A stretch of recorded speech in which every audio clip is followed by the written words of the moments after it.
شرور أنفسنا ومن سيئات أعمالنا من يهده الله فلا مضل له ومن يضلل فلا هادي له أشهد أن لا إله إلا الله وحده لا شريك له وأشهد أن محمدا عبده ورسوله لا نبي بعده اللهم صل على سيدنا محمد وعلى آل سيدنا محمد ربي اشرح لي صدري ويسر لي أمري واحلل عقدة من لساني يفقهوا قولي Subhanaka la ilma lana illa ma 'allamtana innaka antal alimul hakim. Amma ba'du. Alhamdulillah, segala puji hanya bagi Allah. Salawat serta salam semoga selalu tercurah kepada junjungan kita Nabi Muhammad sallallahu alaihi wasallam serta keluarganya, sahabatnya dan juga para pengikutnya yang setia dengan ajarannya hingga akhir zaman. Alhamdulillah, anak-anakku sekalian dan para asatidzah yang dirahmati Allah, kita lanjutkan kembali kajian ba'da subuh kita. Kita masuk kepada kitab bahasan kecantikan antara mitos dan realita. Kita masuk kepada bab ke-8 tentang bagaimana seorang muslimah menilai dirinya. Nah, ini jadi kita caranya bagaimana sih seorang muslimah itu menilai dirinya sendiri. Ada yang mengatakan saya ini begini. Ada orang yang kemudian kalau informasinya itu ditanya, saya tidak suka dengan bagian tubuh saya yang ini itu bagian dari mereka menilai dirinya sendiri, walaupun tentu tidak benar di situ. Nah, ini yang harus kita ketahui. Jadi sebagai seorang muslimah, bagaimana dia menilai dirinya? Nah, jadi menempatkan dirinya. Dia seorang santri, dia seorang muslimah, dia seorang penghafal Quran, dia seorang yang kemudian terikat dengan hukum syariat. Ini juga harus dipahami. Nah, kaum muslimah tidak semestinya menilai kepribadian mereka atas dasar sesuatu yang dangkal. Jadi kita ini tidak boleh menilai kepribadian kita dengan sesuatu yang sangat cetek, sudhiyah. Jadi menilai untuk ukuran yang sangat rendah, nilainya sangat rendah, tidak boleh. Apalagi membandingkan dengan misalnya selain daripada diri manusia, membandingkan dengan binatang, membandingkan dengan benda-benda. Saya ini laksana berlian, walaupun mungkin itu adalah benda-benda yang cukup misalnya berharga di mata manusia. Sebelah sini atau sebelah sini? Di mata manusia, tapi itu bukan ukuran. Seperti bahkan nilai yang sangat dangkal itu adalah kecantikan. Nah, jadi seorang muslimah itu nggak layak menilai dirinya itu dengan kecantikan.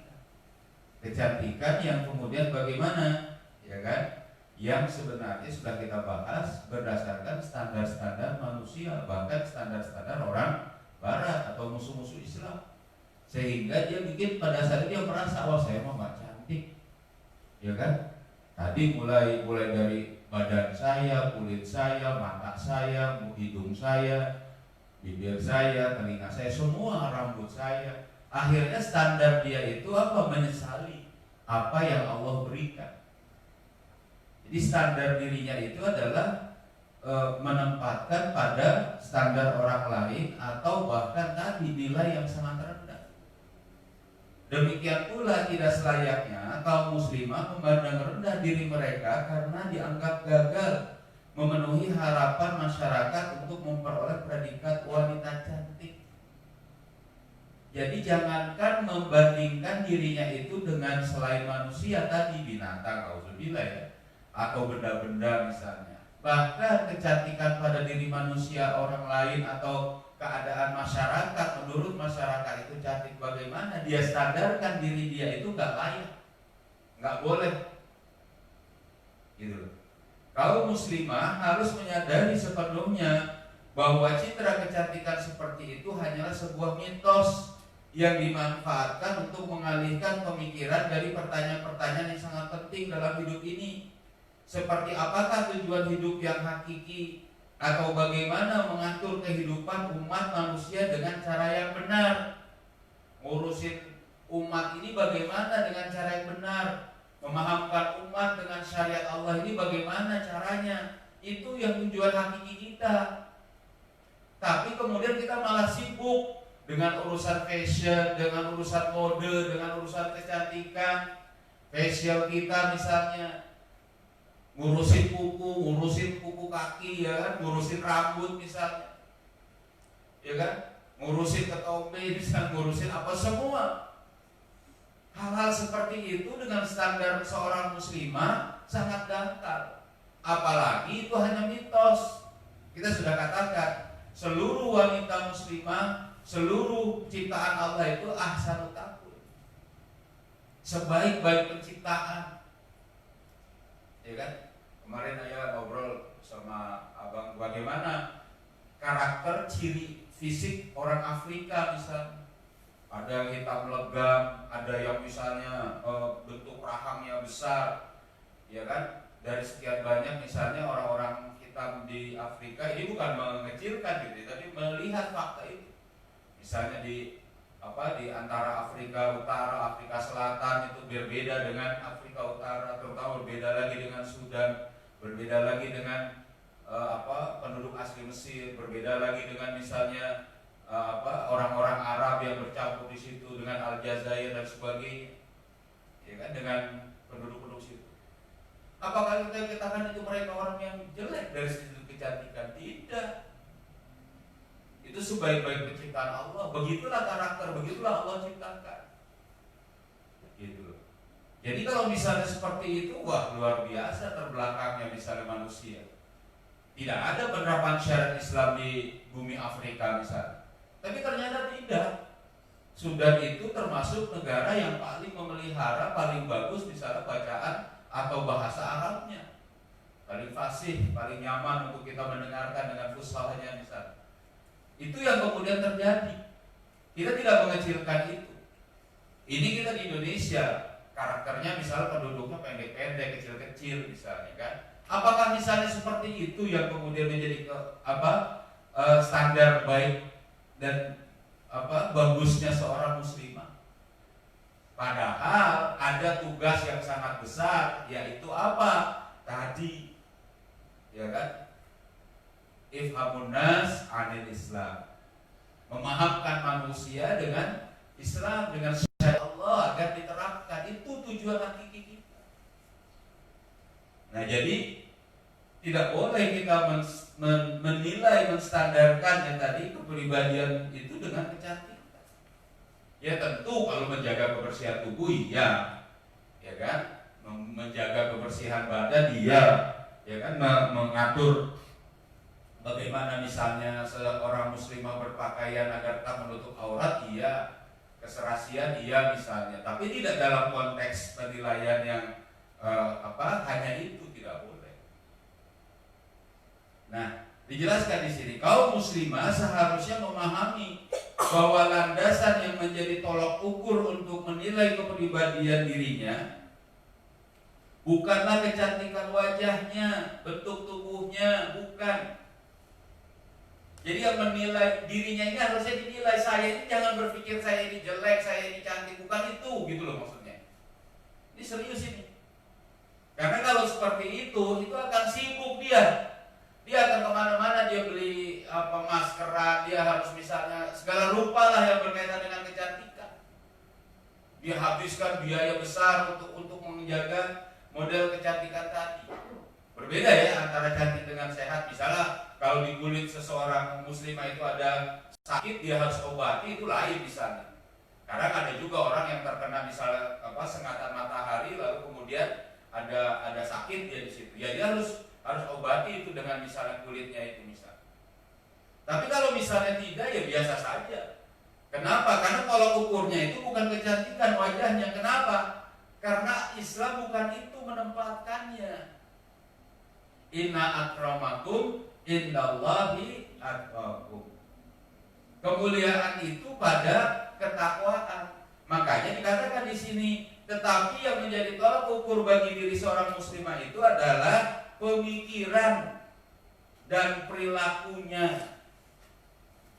Apa cantik orang yang kemudian misalnya dengan wajah mulus, rapi, rambut misalnya trendy dan sebagainya, tapi malah menghujat Allah, malah membangkang kepada Allah, kufur kepada Allah yang menciptakan dia, yang memberikan wajah cantik dia misalnya, menurut ukuran dia misalnya.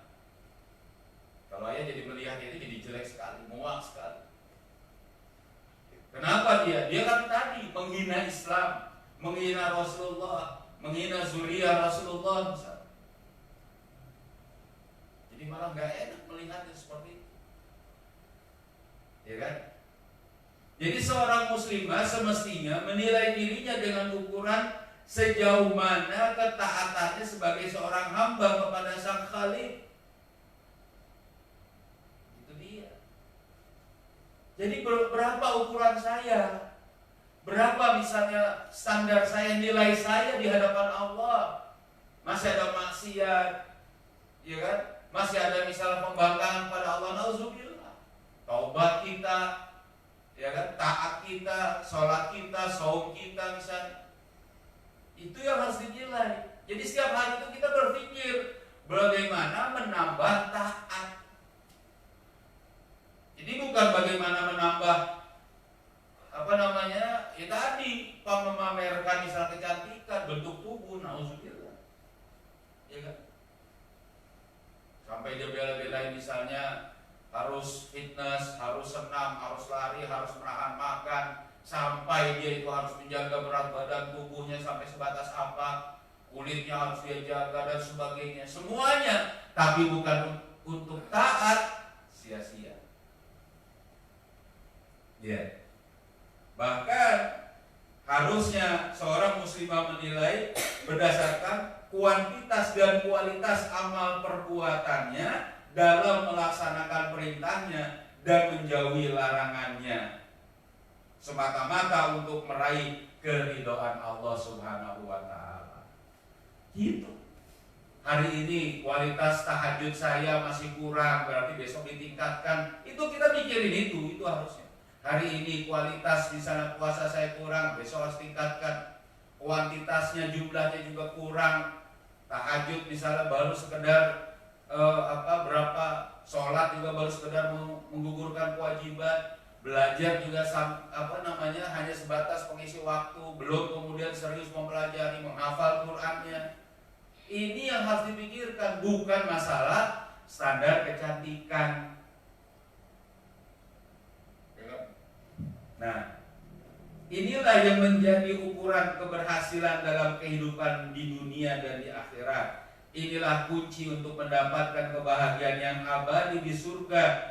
Allah Subhanahu wa taala mengungkapkan dalam surat Al-Ahzab, A'udzubillahi minasyaitonir rajim.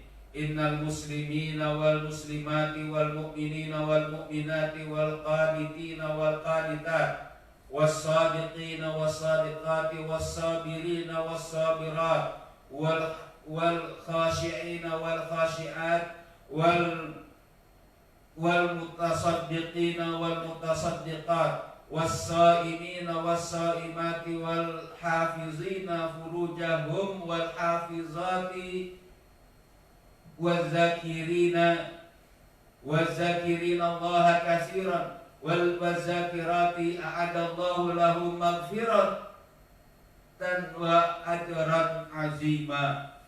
Sesungguhnya laki-laki dan perempuan yang muslim, laki-laki dan perempuan yang mukmin, laki-laki dan perempuan yang tetap dalam ketaatannya, laki-laki dan perempuan yang benar, laki-laki dan perempuan yang sabar, laki-laki dan perempuan yang khusyuk, laki-laki dan perempuan yang bersedekah, laki-laki dan perempuan yang berpuasa, laki-laki dan perempuan yang memelihara kehormatannya, laki-laki dan perempuan yang banyak menyebut nama Allah, Allah telah menyediakan untuk mereka ampunan dan pahala yang besar. Surat Al-Ahzab ayat 35. Jadi bagaimana zikir kita, bagaimana sholat kita, bagaimana taubat kita, itu yang harusnya menjadi ukuran. Gitu, ya. Jadi bukan apa namanya masalah yang lain.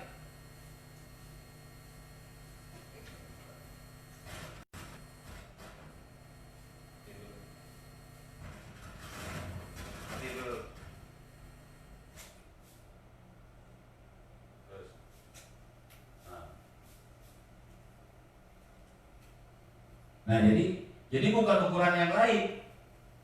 Di situ dijelaskan bagaimana Allah memberikan ampunan yang besar kepada siapa? Orang-orang yang bertaubat, ya kan? Bersedekah, menjaga dirinya dari kejerumusan misalnya fahisyah dan sebagainya.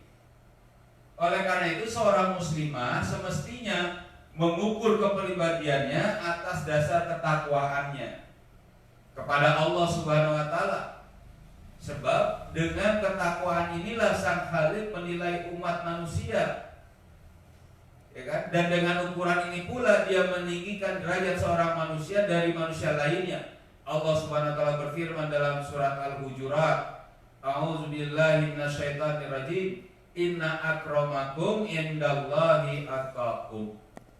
Itu tadi ayat baca.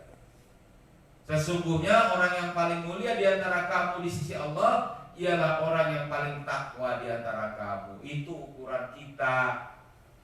Jadi nggak ada cerita misalnya tadi kita ini misalnya tadi minder, nggak pede, ya kan? Sibuk ngurus tadi kecantikan, bukan itu ukurannya, Pak. Ya tapi tetap kebersihan itu tetap dijaga. Jadi luar biasa. Satu cerita, ini cerita nyata, ya kan? Presiden Prancis membebaskan salah seorang misionaris.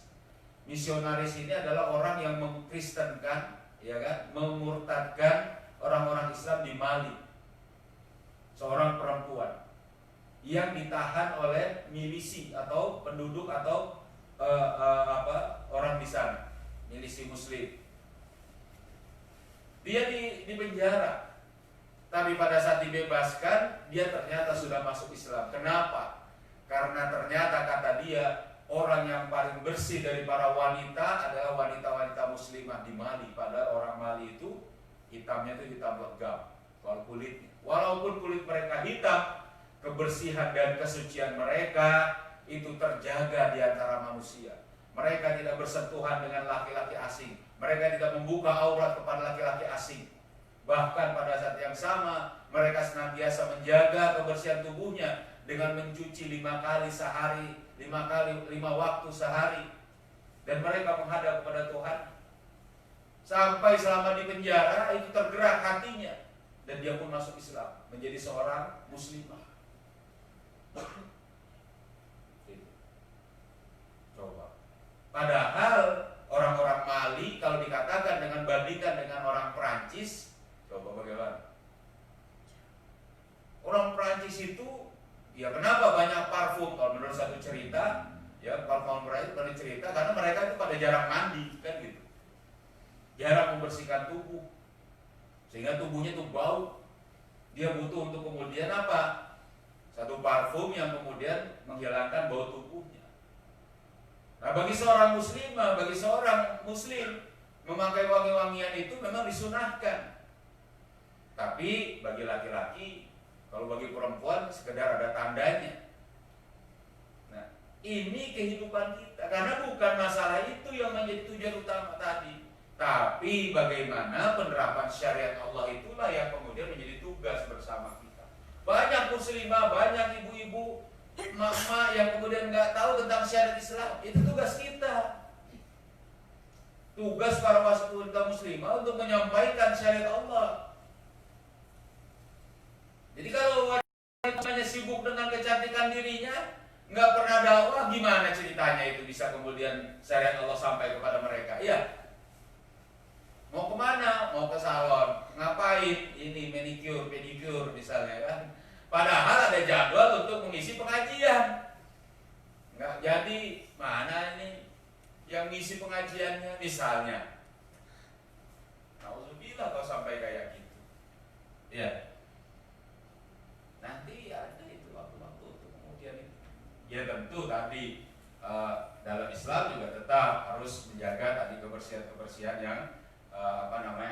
konfirmasi tadi, memotong kuku itu ada juga sunnahnya di situ, ya kan? Tapi kan nggak sampai kemudian 3 jam 4 jam untuk kemudian bersihin jempol saja kan gitu bisa. Itu ada kayak gitu. Ya mungkin itu sekedar tahu aja ya. Bayar mahal lagi kan gitu coba. Kalau cuma cukup kupati aja kan gitu. Nah, Rasulullah SAW juga menjelaskan dalam khutbah beliau yang terakhir bahwa tidak ada kelebihan seorang manusia dengan atas manusia lain kecuali atas dasar ketakwaan serta amal solehnya. Nah, oleh karena itu perjuangan yang seharusnya dilakukan oleh kaum muslimah dalam hidup ini adalah untuk membangun kepribadian Islam seutuhnya. Jadi perjuangannya itu adalah membangun kepribadian Islam seutuhnya dan berusaha menerapkan hukum Allah SWT dalam kehidupan pribadinya, juga di tengah keluarganya serta dalam kehidupan bermasyarakatnya. Jadi menerapkan syariat Islam, ya. Jadi bukan permasalahan yang berkaitan dengan tadi kecantikan semu dan kemudian kecantikan yang berdasarkan hanya zuhurah wal unusah, kejantanan dan kebetinaan. Nauzubillah. Ya. Jadi ada gaya hidup sekarang di Barat itu adalah gaya hidup apa istilahnya itu semalam saya baca itu. Pokoknya ingin terkenal dengan adanya badai atau dengan adanya bukan wabah ya apa namanya, dengan adanya tren ya tadi sekarang bersosial media dengan YouTube dengan segala rupa yang seperti itu. Ini semua dinampakkan kepada seluruh jagat raya. Jadi pengen terkenal sampai-sampai tadi apa yang kemudian apa namanya dinampakkan ya tadi kecantikan yang tidak pada tempatnya, sampai kemudian merusak akhirnya, menambah tato alisnya ya kan, memancungkan hidungnya, padahal jadi jelek akhirnya. Itu ada dari orang yang sebenarnya misalnya dengan bawaan lahirnya itu kalau menurut saya itu dia lebih alami kan gitu, tapi dirubah-rubah, matanya lebih dibesarkan, lebih ditambah segala rupa, dan itu kemudian dia pamerkan. Nauzubillah. Rusak itu kehidupan seperti itu. Sibuk dia dengan dirinya sendiri, egois dia, nggak pernah dia tahu untuk kemudian mengabdi kepada Tuhannya, menerapkan syariat Allah Subhanahu Wa Taala pada masyarakatnya. Itu nggak begitu ukurannya. Ya. Perjuangan kaum muslimah bukan diarahkan untuk sekedar mendapatkan kecantikan atau meniru pola pemikiran masyarakat Barat yang dangkal. Rasulullah SAW pernah bersabda, ad-dunya mata'un wa khairu mata'iha al-mar'atus salihah. Jadi kata Rasulullah, dunia dan segala isinya adalah perhiasan, dan sebaik-baik perhiasan di dunia adalah perempuan yang salehah. Jadi kita ini sudah, bukan kita ya, ayah enggak, Anda anak-anak semua ini dan para satria ini. Iya, itu sudah perhiasan, sudah kemudian apa? Mutiara. Kalau bilang bukan mutiara ukurannya. Jadi apa? Suatu yang sangat berharga. Dan yang paling berharga dari itu semua adalah yang solehah.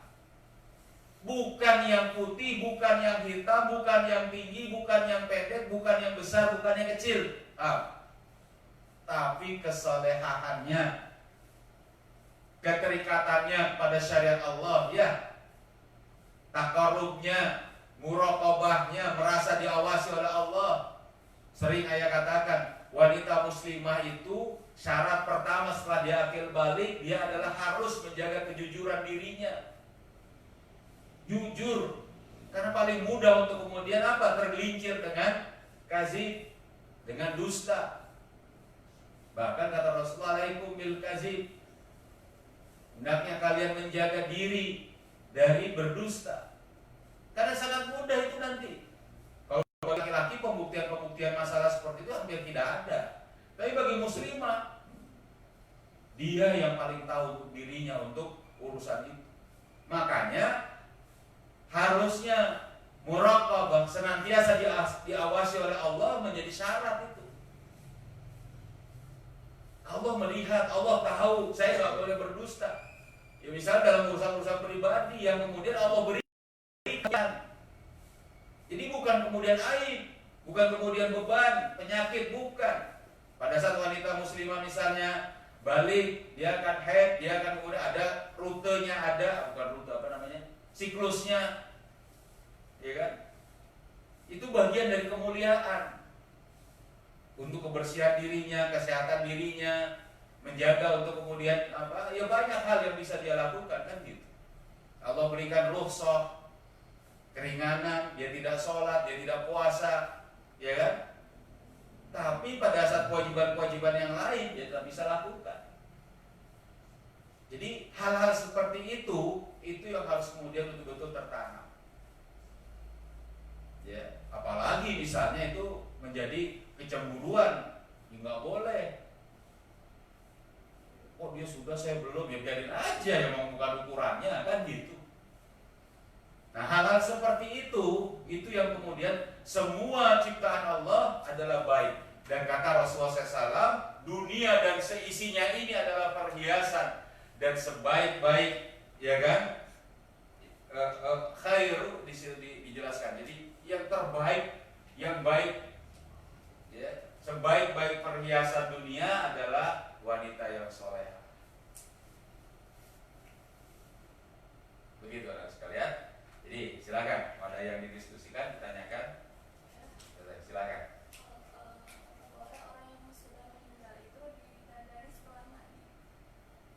Orang yang sudah meninggal gimana? Nah, jadi begini. Yang pertama, iza mata ibnu Adam faqata ala amalu. Apabila mati anak Adam, itu terputus segala amalnya. Jadi amal seseorang itu terputus saat ajalnya sampai. Jadi tanggung jawab orang yang mati itu adalah bagi orang yang hidup. Makanya ada fardu kifayah menyelenggarakan mayat. Ini harus ingat. Jadi jangan dibebankan kepada mayatnya. Nanti kalau kamu berdiri sendiri, kayak kuburan sendiri, lari sendiri, nggak boleh. Itu nggak ada begitu. Terputus amal semuanya kecuali 3. Ya kan, sedekah jariyah, ilmu yang bermanfaat, dan anak yang soleh yang mendoakan. Itu yang akan terus ada. Nah, jadi yang harus diingat, setelah seseorang meninggal, berarti kewajiban orang yang hidup menyelenggarakan, ya kan, mengurus mayatnya untuk sampai. Dulu pada masa anak-anak Nabi Adam alaihissalam, ya kan, pada saat pembunuhan pertama, pada saat kematian pertama bagi manusia, ya kan? Siapa itu? Qabil dan Habil. Qabil membunuh Habil. Di situ tidak tahu bagaimana cara untuk ada kejadian ini. Tapi Allah memberikan contoh, lalu kemudian Qabil bisa menguburkan Habil. Sampai kemudian pada masa Rasulullah SAW disempurnakan bagaimana penyelenggaraan mayat, bagaimana penyelenggaraan jenazah, ya kan? Bahkan pada masa perang Uhud, pada masa peperangan jihad, ada sahabat Rasul yang kemudian bagaimana meninggal, tetapi karena sangat pada waktu tidak ada untuk menutup tubuhnya, kain kafannya, ya, ditutupilah kakinya dengan ranting, ada daunan dan sebagainya. Nah, itulah penyelenggaraan mayat, penyelenggaraan jenazah yang sempurna. Jadi pada saat seseorang misalnya telah meninggal, orang yang hidup menyelenggarakan tadi penguburan. Seorang muslimah yang meninggal, pada saat jenazahnya itu dikafankan, yang pertama itu dimandikan. Dimandikan dengan bersih, lalu diwudukan. Setelah diwudukan, dia harus dilipat, bukan dilipat, dilipatkan pada dirinya itu hampir 5 lapis kain kafan, ya kan? Setelah lapisan ketiga, mukanya itu kemudian bagaimana? Dicerahkan, diberikan wewangian. Dahulu ada wewangian, ada ja'faran, ada beberapa, ada misik dan sebagainya. Apa gunanya? Agar yang menyelenggarakannya itu lebih nyaman. Jadi bukan buat si mayat. Jadi yang buat si mayat itu adalah dimandikan dan dikafankan. Tetapi adanya wewangian itu biasanya mayat itu mengeluarkan kotoran yang kemudian tidak lagi bisa dia kontrol, Pak. Karena seluruh ototnya mengendur. Jadi pintu belakang, pintu depannya itu sudah nggak bisa lagi tertutup. Karena masih ada kotoran yang masih ada itu bisa keluar. Apalagi ada perlukaan misalnya dalam tubuhnya. Kadang bau-bauan itu tidak nyaman untuk siapa? Yang menyelenggarakan mayat. Padahal seorang muslimah itu dilapis dengan 5 lapis. Kalau menurut mazhab Syafi'i sih, walaupun 1 lapis sudah mencukupi. Hampir 5 lapis, bawahnya, atasnya itu 2, kemudian ada penutup lagi, lalu ditutup lagi terakhir, semua penutup semua. Sampai kemudian bisa nanti terbuka ini. Saya termasuk yang pernah mengikuti kursus penyelenggaraan mayat 3 kali. Tapi setelah ketiga menangani 1 mayat sudah pernah, tapi nggak kuat. Kadang ya nggak tahan. Kadang ada bau yang keluar, kadang ada banyaklah perasaan emosional dan sebagainya. Tapi ada juga kawan ayat yang mengikuti 1 kali lalu bisa. Tapi kita semua nanti akan bisa. Itu fardu kifayah. Makanya pada saat saya di sini, saya cuma melihat siapa yang bisa menyelenggarakan mayat. Ternyata ada kawan yang bisa, ya sudah selesai. Saya langsung bilang kepada dia, nanti kalau ada yang meninggal bantu saya untuk ini. Ya insya Allah. Walaupun pernah pada saat itu tidak ada. Saya sudah coba bereskan. Pertama kafannya dulu harus dibereskan itu kan gitu. Baru kemudian dia dimandikan. Itu mayat laki-laki. Ayah dari seorang kawan. Kita mandikan semua, bersihkan. Tentu tidak sampai ini. Setelah dimandikan, semua diwudukan, siap diangkat. Nah, berikutnya baru kemudian alhamdulillah ada amil yang datang di situ. Wah, saya bilang, yaudah Pak Amil lanjutin aja. Jadi pada berikutnya. Karena kita nggak kuat. Nah, wewangian dan kemudian bersih-bersih itu bukan untuk si mayat. Agar dia nanti malaikat yang mengungkar nakirnya senang, katanya nggak bau. Bukan. Buat kita gitu. Jadi kalau misalnya di bedak, nggak sampai bedak sebenarnya, cuma sekedar agar pada saat dilihat itu ya nggak bedak lah, nggak boleh menghias di sini. Ya uangnya juga tidak sampai dalam terlalu ini. Itu pun yang tertentu. Biasanya kalau zaman dahulu itu ada memang kapur barus. Jadi kapur barus itu memang itu, ya kan kuat di situ dia. Jadi ya begitu gitu. Jadi itu tanggung jawab orang yang hidup.